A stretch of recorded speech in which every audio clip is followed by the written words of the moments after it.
gaib, nangis 7 minggu, 7 malam, 7 hari, 7 malam itu baju mata tidak kering, betul Bu? Betul Bu? Betul. Tapi kalau bapak-bapak coba maaf, kira-kira kalau kejadian tadi terjadi di bapak, umpamanya pasangan yang meninggal dunia, netes air mata tidak Pak? Netes, baju mata yang sebelah kanan baik yang netes, yang sebelah kiri jelalatan nyari manola gantinya, betul Pak? Oh tidak, alhamdulillah. Semoga semuanya di sini memiliki cinta sehidup sesurga, sehidup semati, buktinya ini mati juga mati ukur bareng sehidup sesurga insya Allah. Kembali, manusia yang mendapatkan peristiwa Isra dan Mi'raj ini adalah Nabi besar Muhammad sallallahu alaihi wasallam, bergelar Al-Mustafa, manusia terbaik dari yang terpilih. Muhammad yang mana? Khawatir banyak nama Muhammad, khawatir tertukar. Sudah menjadi kebiasaan orang Arab menisbatkan nama orang tuanya sehingga tidak tertukar satu dengan yang lain. Bapak, Ibu, hadirin, nih silsilah Nabi Muhammad kita mesti ngerti dulu supaya jangan sampai salah. Yang mendapatkan peristiwa Isra dan Mi'raj ini, inilah Nabi Muhammad sallallahu alaihi wasallam, Muhammad putra Abdullah. Abdullahnya putra Abdul Muthalib, Abdul Muthalib putra Hashim, Hashimnya putra Abdul Manaf, Abdul Manaf putra Usoy, Usoynya putra Kilab, Kilabnya putra Murrah, Murrahnya putra Ka'ab, Ka'abnya putra ini tidak hafal. Ulangi, Nabi Muhammad putra Abdullah, Abdullah putra Abdul Muthalib, Abdul Muthalib putra Hashim, Hashim putra Abdul Manaf, Abdul Manaf putra Usoy, Usoy putra Kilab, Kilab putra Murrah, Murrah putra Ka'ab, Ka'ab putra Lu'ay, Lu'ay putra Ghalib, Ghalib putra Fihr, Fihr putra Malik, Malik putra Nador, Nador putra Kinanah, Kinanah putra Huzaimah, Huzaimah putra Mudrikah, Mudrikah putra Ilyas, Ilyas putra Mudor, Mudor putra Nizar, Nizar putra Ma'ad, Ma'ad putra Adnan. Dari Adnan nyambung ke Ismail sampai Nabi Ibrahim Al-Khalil, Khalilullah alaihi salam. Hafal ini Bapak Ibu? Tidak hafal Ustaz, boro-boro silsilah Nabi yang tadi. Karangan silsilah keluarga dewe kami lupa, benar apa benar? Yuk coba kita buktikan. Pertama Bapak MC terlebih dahulu. Katakan silsilahnya. Nama lengkap Bapak, kemudian orang tua Bapak, kakek Bapak sampai kuyang ke atas. Nama lengkap. Yulisma bin Hasan Basri bin Ahmad Kudus bin Haji Agib bin Haji Zainal Abidin Lupa. Ternyata yang oh langsung tidak bersandar. Ibu maaf, nama Ibu. Iya. Putrinya Bapak. Nama Bapak. Nama kakek. Nama kuyang. Nama kuyang. Siapa kuyang lahirnya begitu.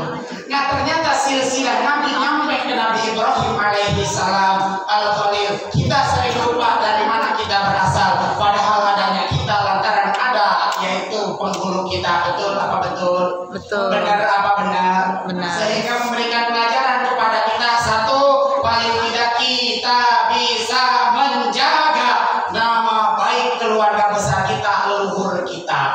Kan begitu? Malu dong kalau seandainya di pucuk kita orang-orang hebat, orang-orang baik, orang-orang berjasa, pas datang giliran ke kita, ke anak kita, ke cucu kita, justru menjadi generasi yang membuat kotor rentetan silsilah keluarga besar kita. Betul apa betul? Benar apa benar? Benar. Nih alhamdulillah saya pertama datang tadi hujan-hujan Bapak jam 7-an. Datang ke sini saya langsung terharu. Kenapa? Lihat regenerasi masjid ini insya Allah aman 20-30 tahun yang akan datang. Kenapa? Udah kecilnya banyak. Walaupun ada 5 pengurus masjid, maaf bukan masjid ini, masjid yang di sono. Bukan yang di sini, yang di sono. Adik-adik kecil main-main dikit, usir, wih. Gak usah kesini, main sini, pergi. Akhirnya yang tua sudah makin sepuh berangkat, mantap ya Allah. Yang kecil diusir, tidak pernah datang ke masjid itu. Kenapa diusiri sama orang tua sama pengurus masjid? Akhirnya apa? Masjid hanya tinggal bangunan saja. Bapak Ibu hadirin yang dimuliakan Allah, ini saya lebih bangga lagi tadi ketika melihat ya Allah muazzinnya, budak kecil punya suara yang lantang, bagus, iramanya hebat, merdu, sangat luar biasa kalau didengar. Alhamdulillah. Masih di masjid sono Pak, masjid sono yang nutus beduk nenek-nenek, aki-aki sudah tua masih nutus beduk, tang. Oh ya Allah, mana budak kecil dah dong. Akhirnya ada tang.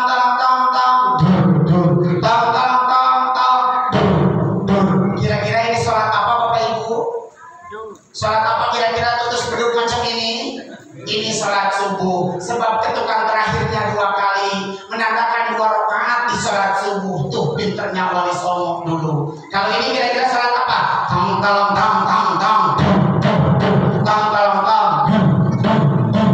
Berapa Bapak Ibu tadi? Kira-kira ini sholat apa Bapak Ibu? Sholat zuhur, asar dan isya. Kalau ini tang. Sholat apa Bapak Ibu? Maghrib. Kok tahu ini sholat maghrib? Kenapa? Ketukan akhirnya 3 kali. Itu Wali Songo dari ketukan beduk saja sudah ngingetin kita jangan suka lupa rokaat walaupun pada kenyataannya Allahu Akbar. Kunci motor masih pegang tuh. Allahu Akbar. Sendal tadi taruh sebelah mana? Sami Allah liman hamidah, kembalian tadi beli rokok di sana. Allahu Akbar. Wis belum bayar listrik. Allahu Akbar. Rakaat berapa ini? Pernah bapak-bapak lupa rakaat Pak? Ibu-ibu pernah juga? Ustaz Badru pernah ada lupa rakaat? Pernah juga. Karena namanya Ustaz juga manusia biasa. Allah ya Rabbi, apalagi tanggal tanggung macam ini, beras tinggal secantik di uang rumah. Nggak masak, katanya beras tak goreng, katanya minyak goreng. Allah ya Rabbi, lagi cuman gawenya dudukin telur bae di kemana-mana uji uang rumah. Akhirnya ke bawah sampai sholat. Allahu Akbar, beras tua cantik. Allahu Akbar, ingat segala habis itu. Karena apa? Karena kita sering membawa perkara di luar sholat ke dalam sholat, akhirnya lupa dengan sholat kita masing-masing. Benar apa betul? Betul apa benar? Nah Bapak Ibu, kembali.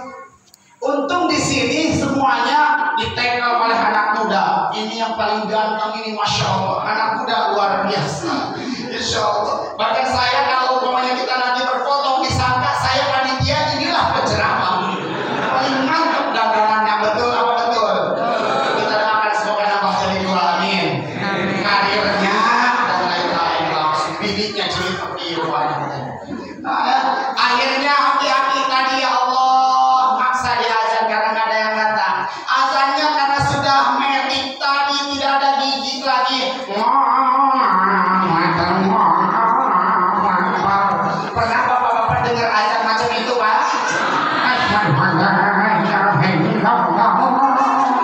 Allah ya Rabbana.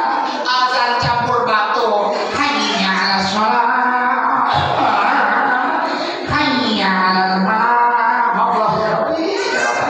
Tapi tadi yang azan di sini masya Allah pakai irama jiharka lemah, apalagi nanti kalau pakai irama muka. Allahu Akbar. Masjid mana itu? Al-Barokah. Langsung berduyun-duyun orang datang ke sini. Melo salat apa nonton yang azan? Melo salat bapak apa nonton yang azan? Kebetulan tidak ada jemaah lagi, habis azan yang nunggu. Akhirnya sholawatan tuh aki-aki yang tadi istaghfiru rabbakum innahu kana ghaffara. Allah ya Rabbi, sudah aki macam radio butut gitu. Nunggu udah ada akhirnya komatnya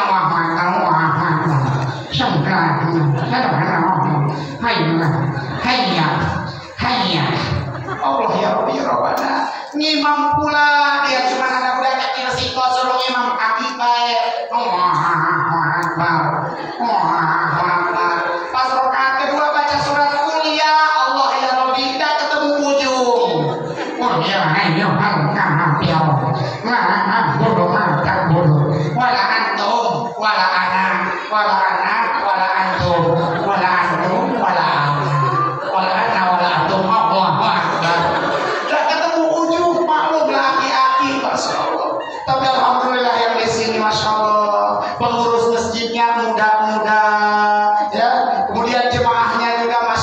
ini Macan apa Mahmud kira-kira? Macan apa Mahmud ini jemaahnya? Tahu Macan Bapak? Mama Can. Cantik. Kalau Mahmud mamamu muda. Berarti yang ini Pateng namanya. Bapak ganteng. Nah, alhamdulillah semua yang di tempat ini alhamdulillah istiqomah dalam ibadah. Bahkan informasinya Ustadz sih datangnya malam Kamis. Coba kalau datangnya malam Sabtu atau malam Minggu pasti rame. Oke, kita bikin Isra Mi'raj terpanjang, bikin 3 hari. Saya insya Allah datang lagi malam Sabtu dengan malam Minggu nanti ke tempat ini. Amin. Amin. Tapi ingat transport. Keceplosan astagfirullah. Demi Allah Bapak Ibu, saya datang ke tempat ini tidak nyari apa-apa kecuali nyari amal. Upload ya Allah ya Rabbi. Ini pengurus masjid tolong. Saya dipindah. Tidak nyari upload, kalau ada diterima, kalau nggak ada ditanyain. Tidak nyari upload, cuma nyari doa. Astagfirullahaladzim ya Allah ya Rabbi. Nah, Nabi pun Bapak Ibu peristiwa Isra dan Mi'rajnya bawa yang namanya oleh-oleh. Bawa apa katanya? Oleh-oleh. Apa oleh-oleh peristiwa Isra dan Mi'raj? Setiap tahun kita peringati, setiap tahun kita juga dengar. Itu Nabi berangkat dari Masjidil Haram, Masjidil Aqsa, perjalanannya jauh. Perjalanannya 1.200 km. Mekah sampai ke Palestina jauh. Negeri Syam tidak dekat. Ibu-ibu tahu negeri Syam di mana, Bu? Palestina tahu. Kanaan tahu dah, Bu? Tahu tidak, Bu? Muara Bulu belok kiri. Apa yang mana jelasinnya aku nih? Jauh tuh perjalanan tuh. Kemudian setelah itu apakah hampa? Tidak sama sekali. Bawa yang namanya oleh-oleh salat 5 waktu yang biasa kita gawekeun. Nah Bapak Ibu, sebelum lebih jauh ke arah sana, yuk sama-sama kita telisik terlebih dahulu berdasarkan fakta sejarah. 1. Bahwasannya di tahun tersebut ternyata adalah Amul Huzn atau Amul Hazn, tahun kesedihan. Kenapa toh sampai sedih Nabi? Kenapa toh sampai akhirnya Jibril Mikail disuruh untuk jemput Nabi untuk traveling, healing, jalan-jalan menghibur Nabi karena Nabi sedang dalam keadaan berduka. Kenapa berduka? Amil yang selalu membela, yang setiap saat membela, yang siap membela wafat. Istrinya yang tercinta bernama Khadijah pun ternyata di tahun itu wafat 1 tahun sebelum hijrah atau berkita beberapa bulan sebelum peristiwa Isra dan Mi'raj ini. Makanya Nabi agak dalam keadaan sedih. Bu, Ibu pernah sedih, Bu? Ibu pernah gegana, Bu? Gelisah, galau, merana, pernah, Bu? Ibu punya masalah, Bu? Ibu datang ke tempat ini bawa masalah, dah, Bu? Di dunia aku galau pokoknya. Nah, Nabi pun ternyata manusia yang terpilih tetap mendapatkan cobaan ditinggalkan oleh mamang dan istrinya tadi. Makanya akhirnya Nabi dihibur untuk berangkat Isra dan Mi'raj. Dan kita tahu bahwa oleh-oleh berupa sholat, sama kayak bapak-bapak pergi ke Palembang baliknya bawa oleh-oleh berupa empe. Ibu singgah sebentar di Lembang, turun beli apa, Bu? Kerupuk, pemplang. Berangkat lagi ke Lampung, pulangnya bawa oleh-oleh berupa keripik, bisa. Berangkat ke Bandung, baliknya bawa peyem. Bandung, berangkat ke Garut, baliknya bawa dodol. Garut, semua bawa oleh-oleh. Sama kayak kita di tempat ini pun insya Allah pulangnya bawa oleh-oleh berupa makna Isra Mi'raj, makanan Tuhan. Berupa makna Isra dan Mi'raj itu menepati sholat 5 waktu. Hadirin yang dimuliakan Allah Subhanahu wa Ta'ala, mohon maaf, izin lihat waktu dulu. Tidak terasa sudah jam 9:04. Tadi Bapak RT mengusulkan seluas-luasnya, Pak. Betul. Saya karena masih muda berdiri 2 jam setengah masih kuat, Bapak Ibu. Bagaimana kalau kita jam 10 baru selesai? Setuju? Setuju. Jam 11 baru bubar, kuat? Kuat. Jam 12 masih sanggup? Sanggup. Saya tidak sanggup. 12. Saya pamit kepada istri dari jam 6 tadi. Istriku, kakak tidak mau pergi dulu menyebarkan agama Islam. Ini senyum manis dan juga kiss dari ayah. Mau berangkat kan dikasih bekal dulu, akhirnya berangkat. Ini jam 12 belum balik mano lalati aku. Pujinya nak keberadaan kayak lintang, kok jam 12 belum balik. Aku takutnya bukan ke masjid tapi justru mampir ke janda pirang. Astagfirullah. Hadirin yang dimuliakan Allah, kembali peristiwa Isra dan Mi'raj ini kalau kita peringati di bulan Rajab, mohon maaf ini perlu kita koreksi, bukan satu peristiwa. Karena peristiwanya satu peristiwa Isra, satu lagi peristiwa Mi'raj. Begitu. Jadi ada dua peristiwa dalam bulan Rajab ini, cuma kebetulan waktunya berbarengan. Apa itu Isra? Isra itu adalah perjalanan di malam hari dari satu tempat ke tempat yang lain, itu namanya Isra. Jadi secara bahasa bapak-bapak berjalan malam-malam dari rumah ke Masjid Al-Barakah disebut Isra. Isra. Ibu-ibu berangkat dari rumah ke tempat ini disebut Isra karena perjalanannya malam hari. Nah Bapak Ibu, perjalanan Isra dan Mi'raj ini banyak ditentang oleh orang-orang waktu zaman dulu. Bahkan tidak sedikit orang yang sudah beriman kembali ingkar. Kecuali rombongan Abu Bakar, bergelarlah dia as-Siddiq karena membenarkan peristiwa ini Bapak Ibu. Kenapa demikian? Karena memang peristiwa ini di luar nalar. Peristiwa ini tidak bisa dilogikakan. Peristiwa ini sulit dicerna dengan akal sempit kita. Tidak semua hal ternyata mesti rasional. Tidak semua hal ternyata mesti diterima oleh akal. Yuk kita ambil contoh seperti ini saja. Bapak maaf, beribu maaf. Bapak itu cinta gak sama istri Pak? Cinta, alhamdulillah sekarang mulai ramai jawabnya. Cinta bukan main. Menurut Bapak kriteria yang cantik itu maaf umpamanya yang tinggi semampai, betul Pak? Tapi bagi saya belum tentu. Saya mengukur diri. Saya kebetulan tinggi semampai, semeter tidak sampai.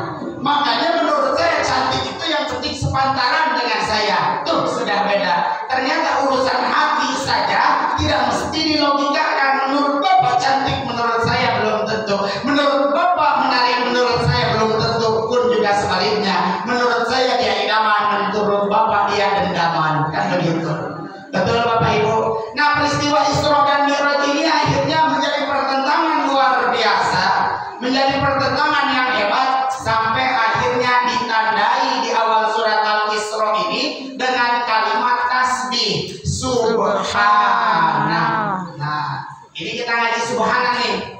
Kenapa diawali dengan Subhanallah? Ternyata menjadi isyarat Bapak Ibu. Kalau dalam Al-Quran diawali dengan kalimat tasbih, itu punya tujuan: satu, untuk menolak keraguan; dua, untuk membetulkan mana yang salah. Jadi kalau diawali dengan tasbih, berarti peristiwa Isra Mi'raj ini benar adanya, dan kita harus yakin tolak semua keraguan-keraguan. Jangan cuma dipikir melalui otak, tapi terima dengan iman di dalam dada. Ini pelajarannya. Sekarang yuk cari isyarat dalam sholat. Kalau imam salah, maka bapak-bapak langsung instruksi menggunakan kalimat tasbih. Betul Pak? Apakah bapak menggunakan kalimat takbir kalau imamnya salah? Atau menggunakan kalimat tahmid? Atau kalimat tahlil? Tidak. Tapi yang digunakan adalah kalimat tasbih. Contoh, umpamanya sunnah ab'ad sholat yaitu tahiyat awal di rakaat kedua. Aturan bapak tahiyat malah tegak lagi. Setelah sujud langsung umpamanya ini posisi tahiyat, makmum bapak langsung tegak lagi macam ini. Maka makmum yang ingat langsung Subhanallah. Betul Bapak Ibu? Untuk membetulkan yang salah, menolak keraguan. Kalau makmum sudah Subhanallah, imam turun, berarti ini salah sholat aku tadi. Ada yang terlewat sholat aku tadi. Loh, ini pelajaran kalimat tasbih Bapak Ibu. Kalau ibu-ibu jangan kalau subhanallah. Woi Mam, subhanallah Mam. Batal sholatnya. Pakai mam segala macam. Ibu cukup tepuk, tapi maaf bukan punggung tangan, ketemu punggung tangan. seperti ini. Karena ini disebut bertepuk tangan, hukum bertepuk tangan dalam Masjidil Haram, dan bertepuknya seperti ini saja, isyarat kecil. Dan kalau ibu berniat untuk memberikan tahu bahwasanya itu adalah salah, maka bisa membatalkan salat itu karena hanya cukup menjikir, mengingatkan bahwa itu keliru, tidak maksud memaksa. Umpamanya imam sudah tegak, bapak duduk baik, subhanallah. Imam lanjutkan berdirinya, bapak subhanallah, bapak lanjutkan subhanallah. Nah, tidak mesti seperti itu. Kenapa? Karena mengikuti imam jauh lebih sempurna, yaitu nanti tinggal ditambal dengan sujud sahwi. Kan begitu tuh. Itu kan persoalan dalam fikih. Ini kalimat tasbih ya Bapak Ibu. Lanjut apa lanjut Bapak Ibu? Lanjut. Bener nih. Jadi kita berhenti jam 12 malam Sabtu malam Minggu, Isra Mi'raj season kedua, season ketiga. Benar? Benar. Alhamdulillah. Bapak Ibu, sekarang kita garis bawahi subhanalladzi asra. Kalimat asra artinya memperjalankan. Makanya kita harus terima perjalanan Nabi ini benar-benar terjadi lantaran apa? Lantaran kalimatnya asra. Allah yang memperjalankan hambanya, bukan Nabi Muhammad berjalan sendiri, tidak sama sekali. Bapak Ibu, kita sekarang ambil logika yang mudah baik. Umpamanya bapak-bapak pas mau berangkat ke tempat ini ngambil peci, pas kebetulan ngambil peci ada semut merah nempel di peci. Bapak berangkat ke Masjid Al Barokah ini, datang ke masjid ini, itu si semut nongol. Tadi aku ini rame-rame, ada minuman, ada bapak-bapak, ada ibu-ibu, ada yang pakai koko warna biru, sarung warna biru, panitia siap nasi wadimor warna biru, begitu panitia. Nah, akhirnya setelah selesai acara pulang lagi bapak-bapak, itu si semut ngomong ke semut yang lain, mut, beliau mut, sini mut, mut, kumpulin semut-semut yang lain mut, oke mut, tapi ada apa mut, aku nak cerita mut, cerita apa mut, nanti baik kumpulin dulu, panggil dulu semut-semut yang lain itu satu koloni, datang tuh semut-semut, kata si semut merah, aku tadi habis dari Masjid Al Barokah. Kira-kira ini semut yang lain percaya gitu Bapak Ibu? Tidak percaya. Kenapa? Oh, bohong kamu, badan kecil baru sampai barengan dengan kami. Kok tiba-tiba kamu ngaku habis dari Masjid Al Barokah? Aku tidak berangkat sendiri. Aku nebeng di peci bapak-bapak yang sudah 7 minggu tidak dicuci. Begitu. Jadi persis peristiwa Isra itu seperti itu. Kalau kita hanya terima dengan akal, maaf, logika kita terlalu sempit, akal kita sangat terbatas, otak kita juga kemampuannya tidak sebesar keimanan yang ada di dalam dada. Ini pelajarannya. Bapak Ibu hadirin yang dimuliakan Allah, saya sampaikan ada 16 peristiwa, tapi cukup 2 baik dulu. Pertama, ketika Isra perjalanan horizontal, yaitu dari Masjidil Haram ke Al-Aqsa, Nabi melihat beberapa penampakan, beberapa peristiwa-peristiwa yang luar biasa. Salah satunya adalah yang ru'usahum, ada sekelompok orang yang gawainya mukulin palanya dewek, sampai pala itu penyok, nyonyor, jendol, sampai pala itu akhirnya rusak, hancur, namun kembali bentuk semula, ditato lagi, digebuk lagi oleh dia. Maha daya Jibril, ini apa kira-kira? Kok ada sekelompok orang yang mukulin palanya dewe? Maka dijawab oleh Jibril, ya tataquluna fil maktubah. Mereka itu rombongan orang yang berat melaksanakan sholat 5 waktu. Jadi sekarang kita sudah tahu bayangannya Bapak Ibu. Orang yang datang waktu sholat tapi berat rasanya untuk melaksanakan, maka dia akan mendapatkan yaitu berupa mukulin palanya dewe. Pak, kalau mukul pala sakit apa? Sakit bukan main. Itu mukulin palanya dewe sampai hancur. Ternyata siapa? Ya tataquluna bil maktubah, orang yang dia merasa berat melaksanakan sholat 5 waktu. Allahu Akbar. Kira-kira lanjutin nonton, scroll TikTok apa langsung wudu? Langsung Wudu. Alhamdulillah langsung wudu. Ustaz, kami di sini tidak pernah